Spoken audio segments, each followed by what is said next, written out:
Well, hell, the plastic will come off. They can't sell no Bible with the plastic on it. That's at the white store. This is a Negro. Read, my sister. What, do I just keep reading? Read out loud. All right. So the folks in Mississippi can hear you. And King Solomon sent and fed Hiram and Tyre.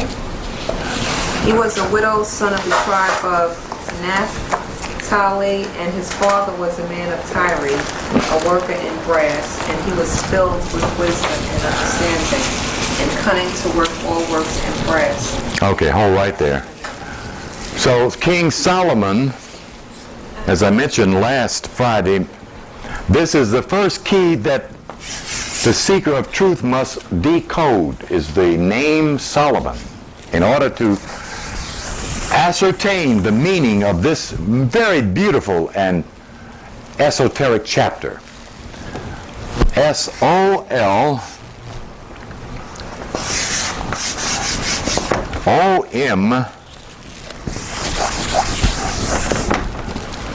This eraser does not erase.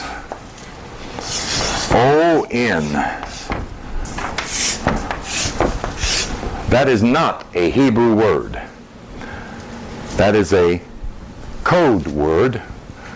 In the, quote, so-called Hebrew Yiddish, it would be Suleiman, similar to the Arabic term for Solomon. You find it yet? 1 Kings chapter 7, verse 13. Okay.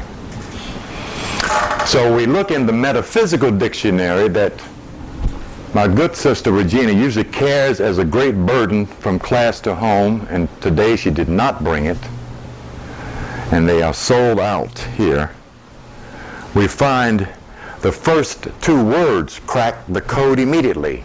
Solomon means in the metaphysical entire and complete. What is the symbol of complete? What is the geometrical? Don't drop your head like that, you'll break your arm. What is the geometrical symbol of complete? Come right off the top of your head. Thank you, my sister. Wiser than her years. That's the key. When you get that, when you're into the meaning of that chapter, then the second key is this man's name, which the sister said was who? Hiram. Hiram, very good.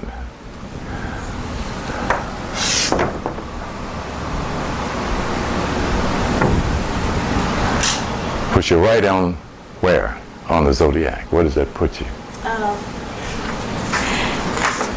At first. Give me some numbers. Give me some math. Give me some. Oh, yes, you can. Oh, yes, you can. This name draws that line, Yeah. which puts at what? In degrees. 90 degrees. Wait a minute. When you what? This is. What does this line mean? Give me the direction of that line. That's vertical. Give me the direction of that line. North and south. Thank you. So this must be what and what? East and west. Thank you again. So what is that 0 degrees east? That's Aries. Thank you again, my sister. Which is called what? The ram. Thank you again, my sister. Okay, that's how you get into the meaning of via the code of. But the other key that places it even a step further is that Hiram Abiff was what? Was what? No, I'm talking to the sister, my brother. I'm looking over here. I ain't cross-eyed. Yes, ma'am, go on. Hiram Abiff was what? Master builder. Well, no, read what you see there. So you have to guess. Read it. Okay. Verse 13. Read that to me again. And King Solomon sent Tyre. Read what he was. He was a widow's son. Thank you very kindly. He was a widow's son. Widow's son. And when you find that, you find out what Hiram Abiff represents. Which is what, my sister? Good. Let's see. What is a widow's son? How many people make up a widow's son? Yes. Make up a widow's son. Yes. It's one. No, it can't be one. Otherwise, he wouldn't be a son. How many people make up a widow's son? Well, two. Well, thank you, my sister. And those two people are what? The parents. Mother and father. No, it's not. If she's a widow, it can't be father, can it?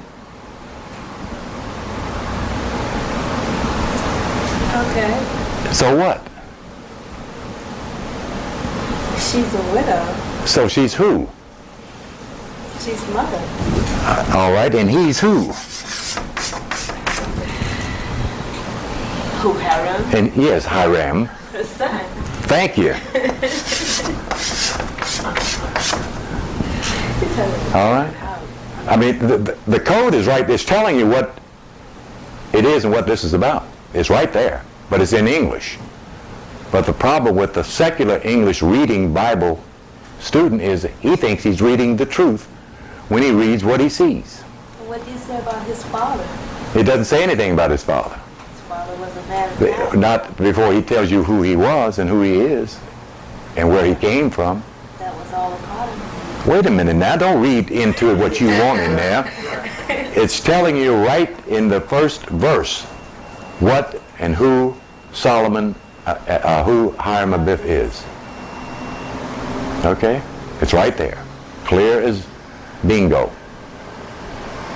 He was a widow's son. Even if you didn't know he was a Mason, all you had to do is break it down to the fact that it was his mother, he was his mother's son. I mean, it's that simple. See? Okay. So when you have my son, you have what? All right. Okay. So we're through with the gospel and we're through with the Old Testament. When you get those keys, you're talking about something altogether different. That Reverend Biscuit, if he did know it, he couldn't tell. And most likely don't know it. Okay. Then the rest of it gives further descriptive and depictive of what that whole chapter is about. It begins telling you the tools and the ornaments and the symbols of this grand Solomon, this circle. Read on, my sister. Okay. He was the widow's son of the tribe of Naphtali, and his father was a man of Tyre, a worker in brass, and he was filled with wisdom and understanding and cunning to work all works in brass. And he came to King Solomon and wrought all his work.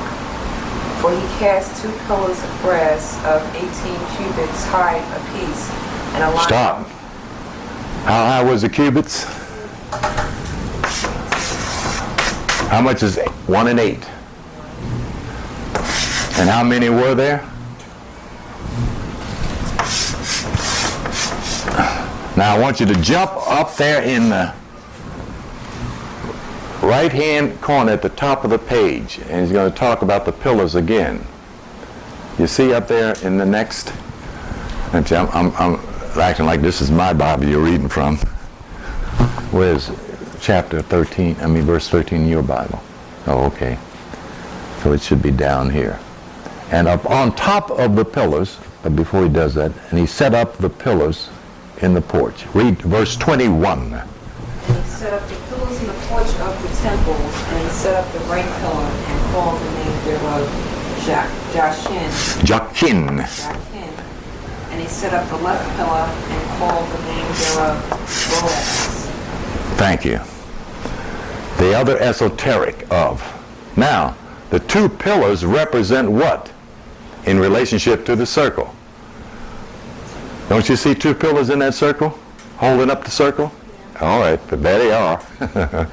But they also represent something other and beyond that, which takes you deeper into Zedekiah, because it gives you the left and right aspects of the cerebral nervous system, the negative and positive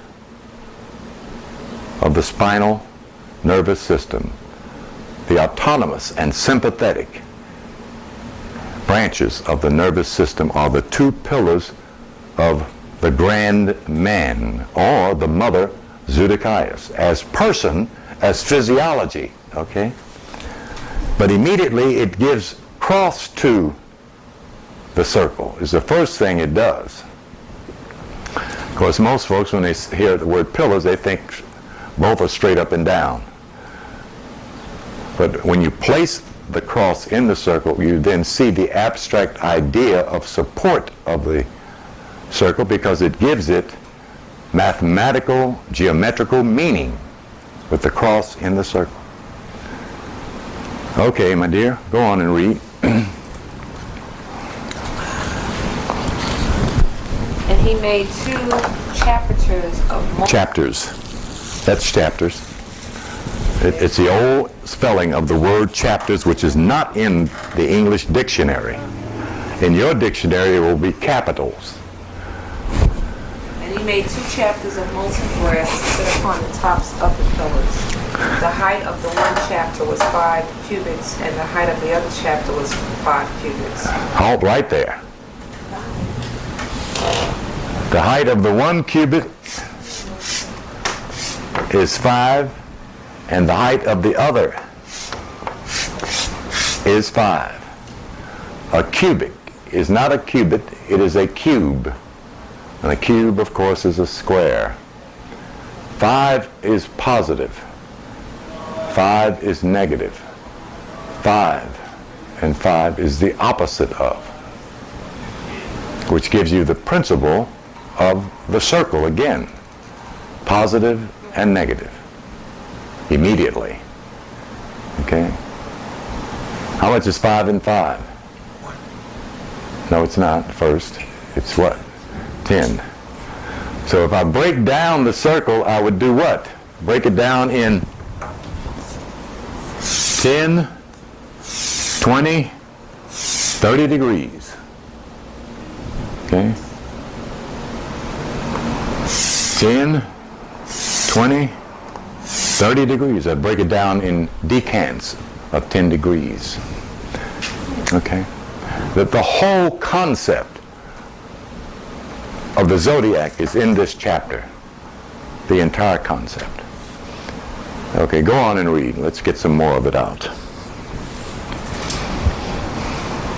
And nets of checkerwork and refts of... What's that word? Checker? Can anybody else unravel that articulation for me? 17. Oh, yeah, 17. Verse 17. That's a checker work. That's 2 simple words. Let me take a look at it. Point to it for me. And nets of checkerwork. Webbing. It should be network. Okay. What is meant by network? Because if it says checkerwork, what do we get? If it's checkerwork, we get what? Pattern, right?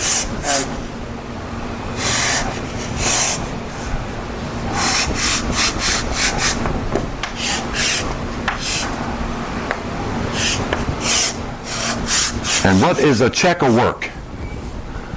You all didn't get that part. It is the trestle board, the black and white squares of the floor of the Masonic Lodge is the checkerwork.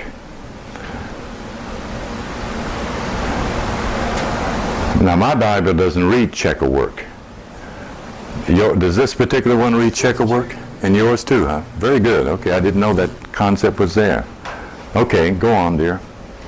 And nets of checkerwork and refts of chain work, and the chapters which were upon the top of the pillars, 7 for the one chapter, 7 for the other chapter. Okay. So it's checkerwork and network. Now what is in mine is twisted network. And the twisted network gets to be, this is the twisted network.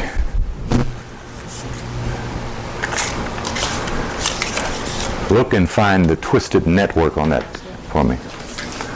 Look on there. I loaned you one. What, do you see the twisted network? Yeah. Now I'm talking to the sister in the beautiful green blouse. Do you see it? No. You don't? The twisted. I want her to see it. Orange blouse, Leo.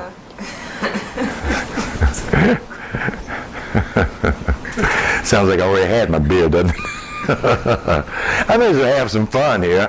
Instead of getting mad at y'all. Go ahead, my sister. Do you see it? Look, you see it there? Or the twisted checker. Yes, what do you see there? First of all, just tell me what you see there in the design. What do you see? Okay, I see pyramid. No, in design, around the pyramid, the eagle, and the I one. see this, What is that? You know what that is. You've seen it many times. it looks like a wave. No, not a wave. How about a web? Okay. That's better than a wave. That's the network. Okay. Okay. Whose web? My dear, whose web? Who makes that web? Spider. What kind of spider? Black widow. Thank you. Does that sound like anything you just read? Not really. Oh, it does not. Chapter 7, verse 7. The black widow spider make this kind of web? I mean, that's the only spider that does this kind of web? That weaves the perfect web is the widow spider. The black widow. Weaves a perfect geometrical web. They all weave. Not the perfect geometrical web. That little cobweb in the corner is not a perfect web. That's not the work of a black widow. That's the work of any kind of spider. We're talking about the one who weaves the perfect web that is 360 degrees in circle and set in angles of 12 parts. It's amazing, isn't it? Yes. That's the spider we're talking about, who represents who? The widow.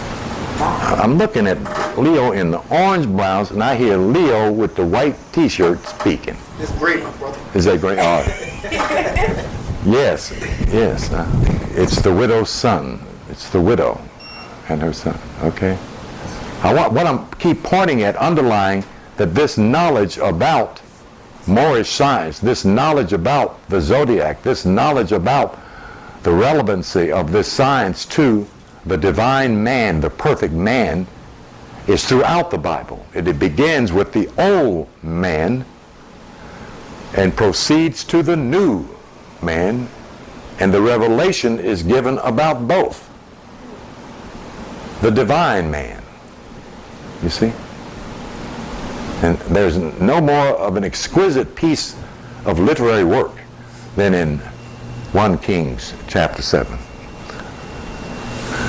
Because it's two-faceted. First, Solomon builds his house in the same chapter. Then he builds the house of the Lord in the same chapter. But he doesn't build the house of the Lord. The master builder builds it. See? The master mason, who's the widow's son. Okay? Each one of us has a house. Then the greater house contains us all. That's the Lord's house. Okay? Of course, Christians will stone thee if you tell them that, but you would have told them the truth that they did not want to hear. They will soon enough. Okay, go on and read. And he made the pillars the 2 rows round about upon the one network to cover the chapters that were upon the top. Okay, hold it right there. Now you read what it says in your verse. Verse 18 is what you just read? Mm-hmm. Okay, my sister in the orange, wonderful blouse.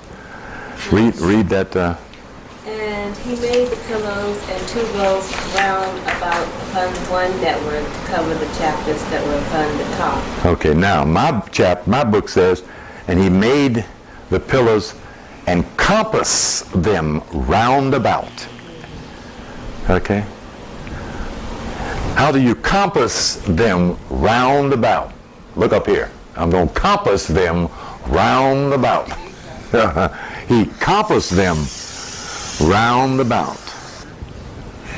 All right? It's all there. It's beautiful. I mean, it'll make you swoon, you know. I mean, if you dig knowledge, it will. If it doesn't, you'll just turn the page and look for some more exciting stuff. But it's there, is the point I'm making. Okay? The concept of zodiac and its meaning in relationship to why the house of Solomon has been upheld so fervorously long by the Yiddish and now by the Negro Christian and the colored Jew, you know, because Solomon's the wisest man in the world. I mean, you know, and they don't know why they're saying it, okay? They're saying it because they borrowed this prestige of Christianity from the Old Testament, you see? Okay? Because Cain and the land of Canaan had been plagued, ravished, and cursed. So they couldn't take any pride in being Canaanite, even though most black Baptists will tell their congregation the Canaanites were black. You see? But the Canaanites were cursed of God. You see? And Canaan slew his brother. The Lord cursed him.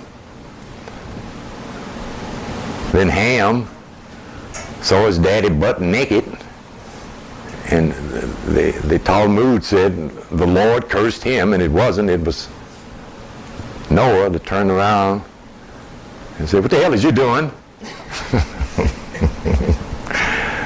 And supposedly cursed him. You see? So there was no prestige for the black folks of the Bible, you see? So they borrowed being Jew, being Hebrew. Plus, this is a Judaic Christian religion.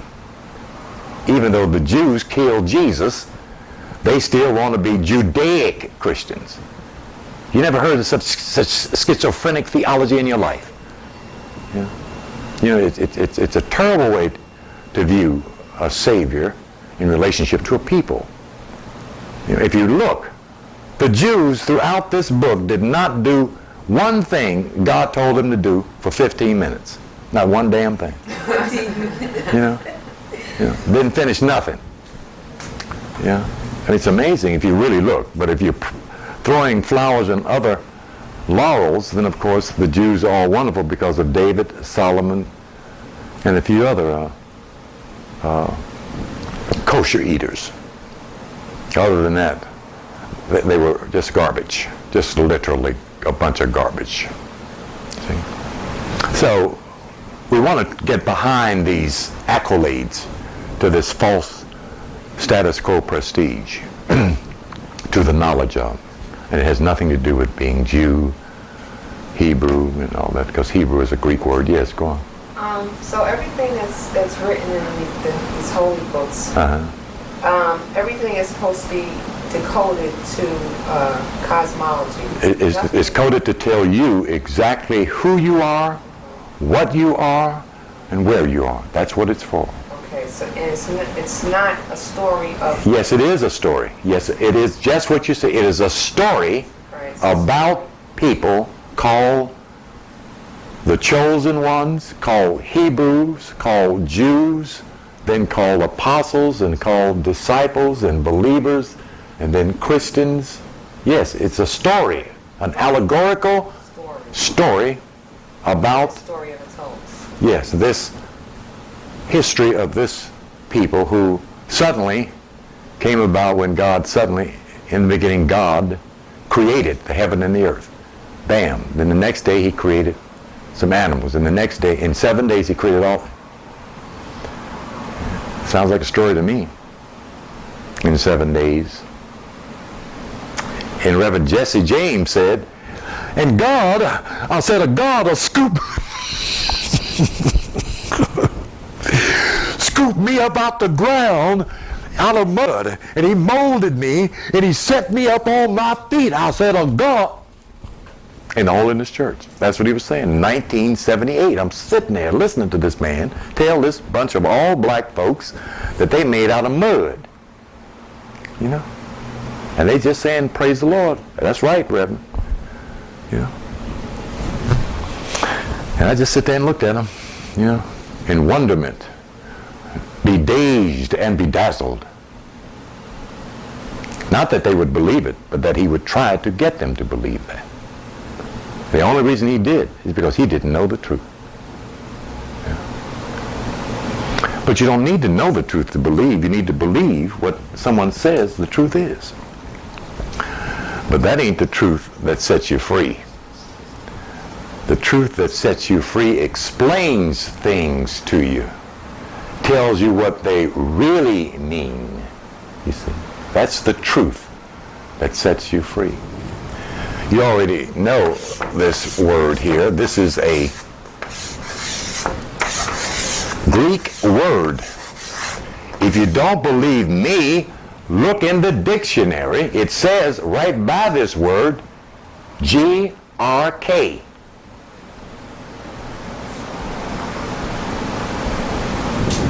The codex inscriptus of this Greek word means this. I'm messing up my board here, and this eraser is terrible. That was for somebody to hear in the back there. That's what Hebrew means.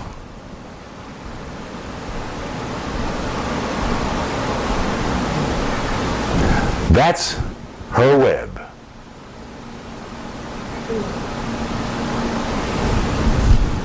Okay.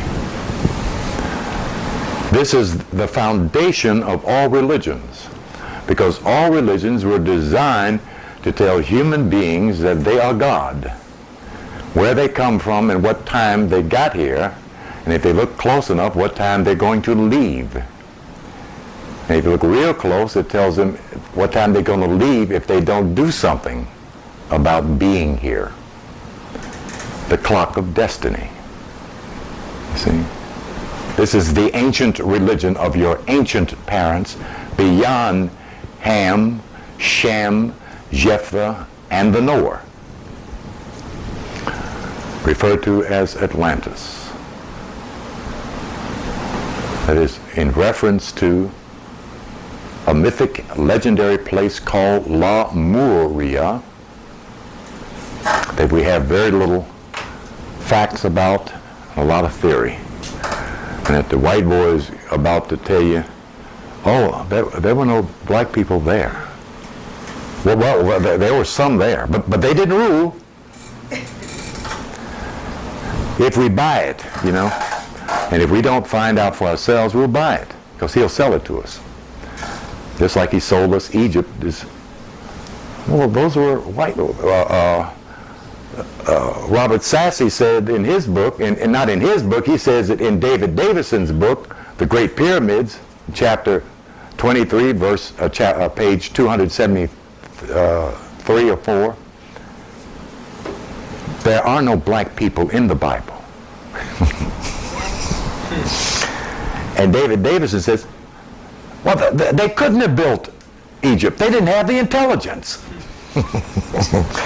And on the front of this book, on the second page of this book, is stamped Anglo-European Society. Okay. This is a white boy who went 11 years back and forth between England and Egypt, measuring the pyramid, gathering his theory that all of this pyramidal structure represents the coming of Jesus Christ. Of course, who is no name is on the picture. The picture is just put up on the wall. They don't have to put a name on it.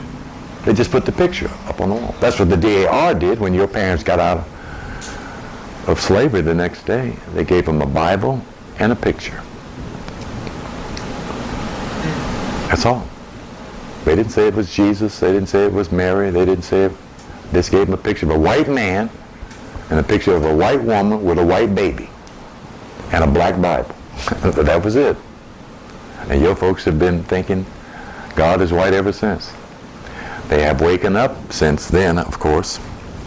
I humor this because if I deal with it seriously, I get angry. It is so absurd because we see the conspiracy, the trick, the swindling, the hoodwinking of those who knew better. And then we see those who found out something about this knowledge step behind the door, and the most worshipful master, when he handed them their EA degree, said, yeah. And those are the ones who went to teach school. Those are the ones up in the pulpit. The ones who knew something, not all. They didn't know it all. They weren't as studious as a European Mason. And it took a long time before they got access even to the Masonic libraries. There was a tremendous racism. In fact, one of the earliest organizations in America was the Masonic Order. There's only one integrated Masonic order in America, and that's in New York. The rest of them are all separated. They're not segregated. They are separated, which is the difference.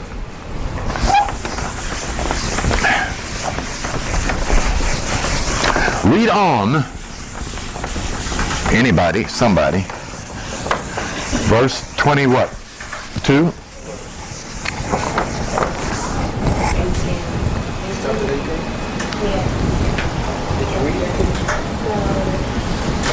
And he made the pillars in 2 rows round about upon the one network to cover the chapters that were upon the top with pomegranates. And so did he for the other chapter. Okay, stop. Has anybody ever seen the inside of a pomegranate, or what you used to call when you was a little girl, a pomegranate? Pomegranate. We have a pomegranate tree right there at the edge of the porch. What does it look like? I don't know. Yes, you do. Oh, it got little seeds in That it. looks like what? Pears, I think. No, it doesn't. Pearls? No, it doesn't. I forgot. And little red seeds. It looks like what?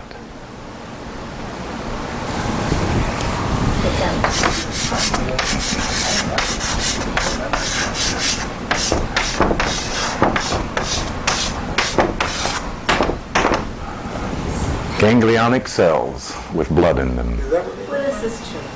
They look like little cells. Well, I was a child taking the pomegranate off the tree. I didn't know what a ganglionic All right. cell was. All right.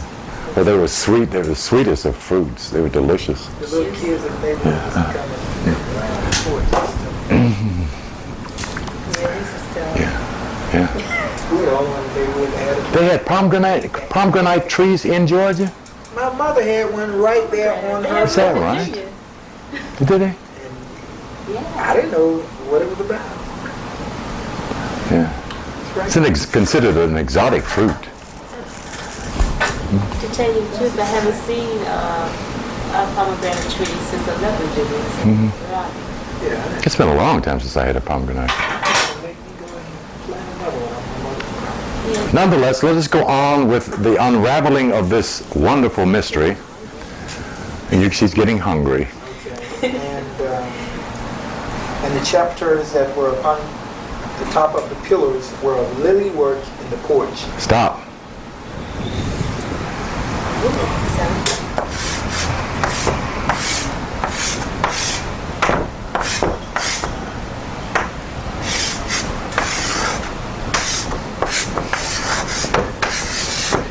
Why they use this word instead of this word is because these did not grow in Europe, and these do.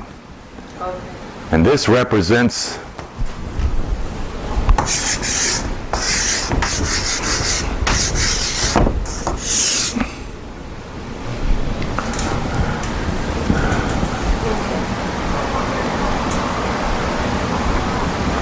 it is the only feminine principle mentioned in that chapter, and is the most important principle. It represents the very essence of what the zodiac is and from whence it comes. The womb of the universe is a symbological representation of both the lotus blossom and the lily. You will find that in G.A. Gaskell's Dictionary of All Myth and Scriptures.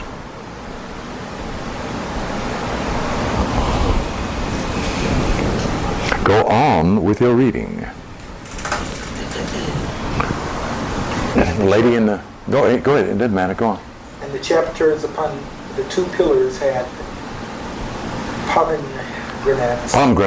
pomegranates also above, over against the belly which was by the network, and the pomegranates were 200 in rows, round about upon the other chapiter.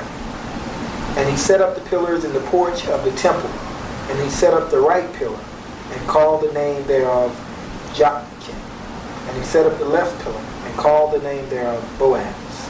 And upon the top of the pillars was lily work. So was the work of the pillars finished. And he made a molten sea, 10 cubits from the one brim to the other. It was rounded all about, and his height was 5 cubits, and a line of 30 cubits did compass it round about. Say this all again. Oh, we're rereading. It's all right. Go ahead. Go ahead.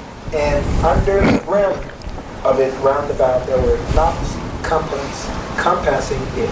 Compassing. Compassing it. 10 in a cubit, compassing the sea round about. The knots were cast in 2 rows when it was cast over. It stood upon 12 oxen, 3 looking toward the north. Hold it. How many oxen? 12. And 3 looking which way? North. And 3 looking which way? West. And 3 looking which way? And 3 looking which way? Does that tell anybody anything? 12. How many? 12. What else does it tell you? 12 in the circumscribing the circle in every direction. And what else does it tell you? The inner, the earth, the body. And break it down. It's right there. I mean, it's right there. East is inside.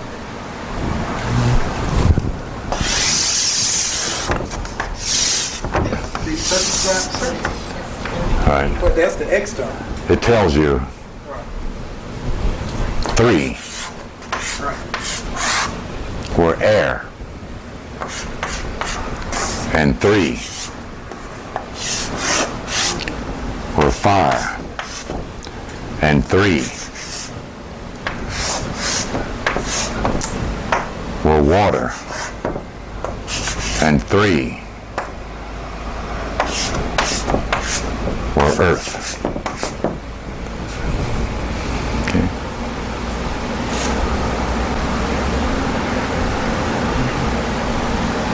It tells you about the whole zodiac. It tells you about the very elements and qualities of the zodiac and all 12 signs in that triune aspect. Huh? Yes. If you look at the zodiac now, all you got to do is look at the zodiac. The east is what? Aries, which is what? Air. Aries is air. No. North. In. Aries is what kind of element, my brother? What's the element of Aries? The ram. Thank you. What's the next element? That's fire sign. Thank you. What's the next element? Aquarius. He's standing right here. Gemini. No, he's standing. Thank you. There's your 3 fire signs. I don't know why I keep thinking Gemini. You know? Yeah. Okay? They give a depictive of the triune aspects of 4 elements based on 4 directions in the circle. 4 times 3 is what? The whole concept is given with what? 12 oxen, which is what? An ox is a what? The lady in the orange blouse who keeps winking at me. A lamb, a bull, a cow. Well, damn, sister, which one is it? A ram, a cow, a beast? Whichever one you like. Well, you're right, it's a bull. And this was given during what? About what era and what age? A bull, what's the astrological term for bull? Thanks. The Taurian age. That's why the temple is circumscribed in 12 oxen to represent the cycle of the Taurian age, the age of the bull. This is the Taurian age. During this period in which this allegorical story is cast was during the cycle of the Taurian age. That's why the whole circle is surrounded by one type of animal, thereby one type of sign, thereby one full cycle. Okay? The Taurian cycle. And each sign represents not only a person, but a universal cycle of approximately 1,220 years to equal 25,600 years, the full golden age. Okay? Is that still making sense to anyone? Okay. Want to read a little further if you like. What else did that describe? Something she likes very much. What else did we just describe there? With 3 facing the east and 3 facing the west and 3 facing the north and 3 facing the south. What else? Yes, this word you like so much, you like to toss around. The ephod. Oh yeah. Oh yeah. You made me forget that. No, I didn't make you forget it. I made you remember it. The ephod. I call it ephod. Based on what, though? Instead of directions, it's based on what? Signs. No, it's not. Well, it's based on the signs and the signs. No, it's not. It's based on what? 12 what?